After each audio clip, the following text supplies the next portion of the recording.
Hai semua, hari ini kami ingin menerangkan tentang tajuk kadar tindak balas. Okey, yang pertama sekali, apakah yang dimaksudkan dengan kadar tindak balas? Okey, kadar tindak balas itu bermaksud perubahan kuantiti bahan tindak balas atau perubahan kuantiti hasil tindak balas per unit masa.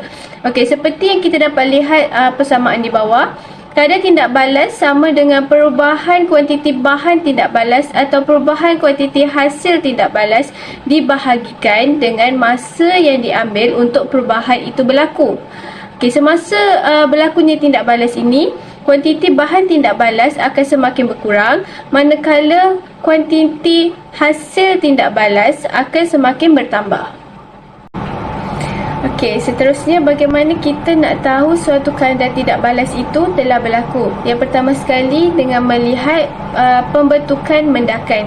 Okey, seperti yang dapat kita lihat dalam gambar raja di atas, tindak balas ini berlaku di antara larutan argentum nitride dan juga larutan natrium klorida yang akan membentuk argentum klorida dan natrium nitride. Okey, pembentukan mendakan argentum klorida ini dapat dilihat apabila larutan itu telah bertukar menjadi keruh. Jadi masa yang diambil untuk tanda X itu hilang dan kuantiti mendakan yang terbentuk dapat diukur. Okey, kemudian yang kedua ialah melalui pengurangan jisim bahan tindak balas. Okey, ini dapat dilihat dalam tindak balas yang menghasilkan gas, yang mana tindak balas antara asid nitrik dan batu kapur iaitu kalsium karbonat membentuk kalsium nitride, karbon dioksida dan juga air. Jadi kehilangan jisim batu kapur ini dapat diukur menggunakan penimbang. Yang terakhir sekali ialah yang ketiga, pertambahan isi padu gas. Okey, perkara ini juga dapat dilihat dalam tindak balas yang menghasilkan gas. Okey, seperti gambar raja di atas, tindak balas itu berlaku antara asid hidroklorik dan juga magnesium.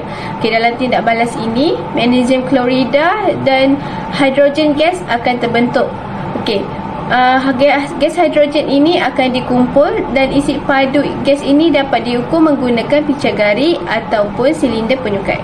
Okay, mari kita teruskan dengan faktor-faktor kadar tindak balas. Faktor-faktor kadar tindak balas ni ada 4 tau. Okay, yang pertama adalah saiz bahan tindak balas. Yang kedua adalah suhu tindak balas. Yang ketiga adalah kepekatan tindak balas. Dan yang keempat adalah mangkin. Okay, mari kita teruskan dengan saiz bahan tindak balas. Okay, let's go. Okay, mari kita teruskan dengan saiz bahan tindak balas. Basically, saiz bahan tindak balas ni dia mempengaruhi luas sesuatu bahan tersebut. Contoh dia, kalau bahan tu besar, so luas permukaan dia kecil. Kalau saiz bahan tu kecil, luas permukaan dia besar. So, kita tengok dulu. Next slide. Okay, saiz bahan tindak balas. Apabila pembejal bertindak balas dengan cecair atau gas, saiz bahan tindak balas pembejal akan memberi kesan kepada kadar tindak balas tersebut. Itu yang saya kata tadi. Okey. Semakin kecil saiz bahan tindak balas, semakin besar jumlah luas permukaan yang terdedah. Oleh itu, kadar tindak balas akan menjadi tinggi.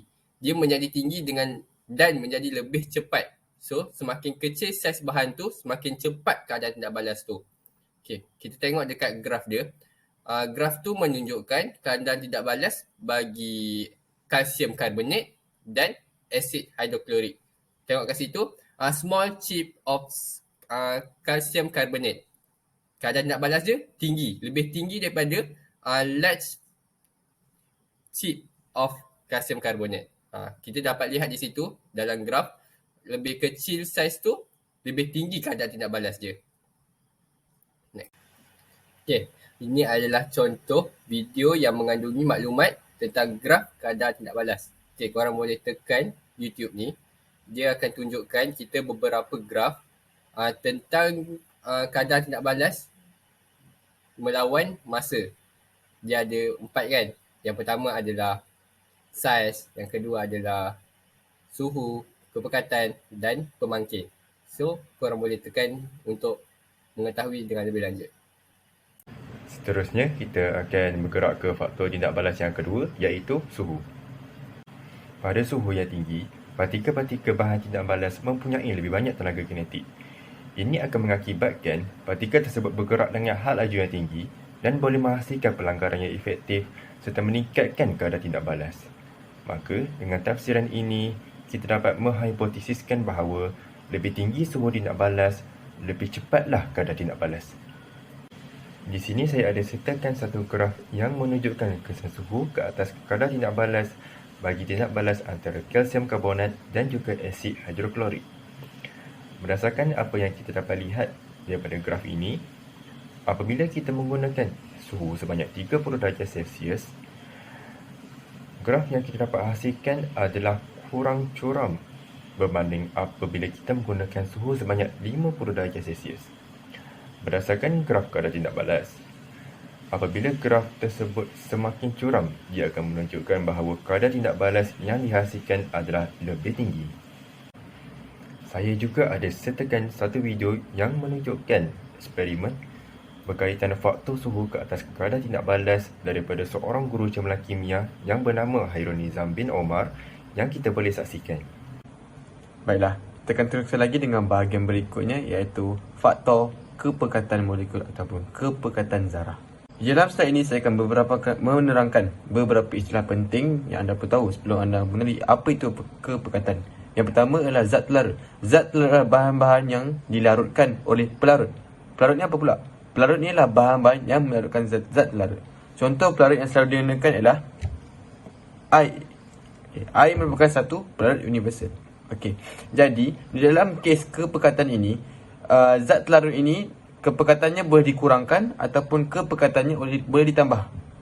Dengan cara menambahkan pelarut atau menambahkan zat telarut itu sendiri dalam zat telarut yang telah disediakan. Disebabkan pertambahan zat telarut ataupun pengurangan zat telarut setelah memasukkan pelarut, terdapat beberapa kesan ataupun implikasi terhadap kadar tindak balas. Yang paling utama adalah bilangan zarah per unit isi padu akan bertambah. Apa yang dimaksudkan dengan bilangan zarah per unit isi padu? Bayangkan, ini merupakan botol air dan dalam botol air ini memiliki 100 ml HCl. Apabila saya masukkan zat telarut tambah, maksudnya saya menambah lagi 100 molekul HCl ke dalamnya. Jumlah keseluruhannya adalah 200. Jadi, kepekatan zat telarut itu telah bertambah. Yang itu dimasukkan dengan bilangan zarah per unit isi padu bertambah. Oleh hal yang demikian, sebabkan zat telarut bertambah, frekuensi pelanggaran antara zat tersebut bertambah. Bermaksudnya, pelanggaran atau perlagaan antara zat-zat tersebut akan meningkatkan kadar tindak balas. Bukan hanya molekul air, bukan hanya molekul seperti HCl, malah ini juga memiliki kepada tekanan gas. Sekiranya tekanan gas asalnya contoh gas metan CH4, ditambah kepekatannya ataupun tambah bilangan molnya kepada 2 mol, dia juga akan menambahkan bilangan zarah per unit isi padu dan menyebabkan kadar tindak balas bertambah. Baiklah, faktor kadar tindak balas yang seterusnya adalah mangkin. Mangkin ialah bahan yang mengubah kadar satu tindak balas dan mangkin ini tidak akan mengalami apa-apa perubahan kimia pada akhir tindak balas tetapi akan berubah secara fizikalnya. Seterusnya, kehadiran mangkin ini akan meningkatkan kadar satu tindak balas. Ini adalah kerana apabila mangkin hadir je, ia akan membekalkan satu lintasan alternatif bagi tindak balas tersebut untuk berlaku. Contohnya adalah pada gambar rajah yang sebelah, garis graf curve yang kedua iaitu garis putus-putus ni mewakili lintasan alternatif.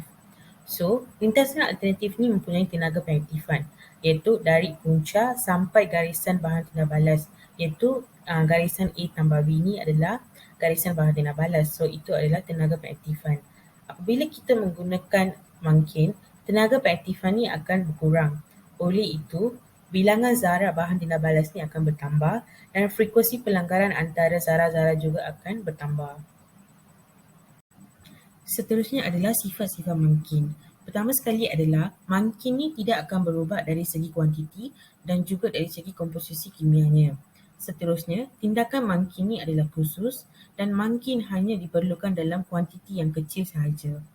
Seterusnya adalah mangkin ini tidak akan mengubah kuantiti hasil tindak balas tersebut dan juga akan menyediakan satu jalan alternatif yang mempunyai tenaga pengaktifan yang rendah seperti yang saya tunjukkan di slide yang sebelumnya. Itu sahaja daripada kumpulan kami. Sekian, terima kasih.